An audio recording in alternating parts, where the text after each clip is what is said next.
வியாழேந்திரன் ஐயா அவர்களையும் கௌரவ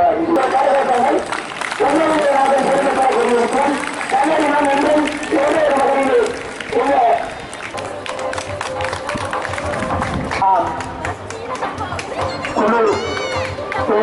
செயற்பாட்டுடன் நாங்கள்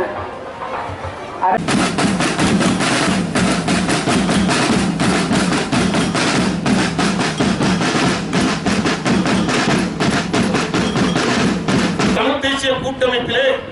3-4 கட்சிகளை இணைத்து உருவாக்கிய நோக்கம் யுத்தம் மன்னிக்கப்பட்டால் அரசியல் ரீதியாக ஜனநாயக ரீதியாக இந்த மக்களுக்கான உரிமைகளை வென்று கொடுப்பதே இந்த தமிழ் தேசிய கூட்டமைப்பு நீண்ட தூரம் பயணிக்க வேண்டும், அதுவும் ஒற்றுமையாக பயணிக்க வேண்டும் என்பதற்கான என்ற ஒரு தூர நோக்கோடு தூர லட்சியத்தோடு தூர கனவோடு உருவாக்கப்பட்டது. ஆகவே தமிழ் தேசிய கூட்டமைப்பு என்று தங்களை அடையாளப்படுத்துபவர்கள் இந்த தமிழ் தேசிய கூட்டமைப்பை பலவீனப்படுத்தும் நோக்கிலே, சிதைக்கின்ற நோக்கிலே தேர்தல் காலங்களிலே இயங்குவது, தேர்தல் காலங்களிலே இயங்கிவிட்டு பின்பு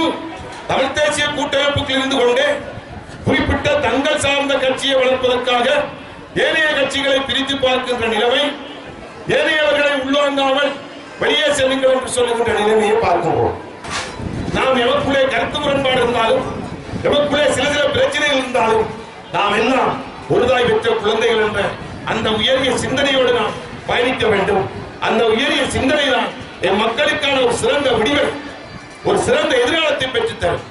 5 ரீதியாக போராடிய போதும், ஆயுத ரீதியாக போராடிய போதும் எங்களுக்குள் இருந்த பிரிவினைகளும் பிளவுகளும் தான் ஏதோ ஒரு அடிப்படையில் எங்கள் போராட்டத்தை ஒரு திசைக்கு கொண்டு சென்று நினைக்கின்றோம். ஆகவே இந்த ஜனநாயக ரீதியான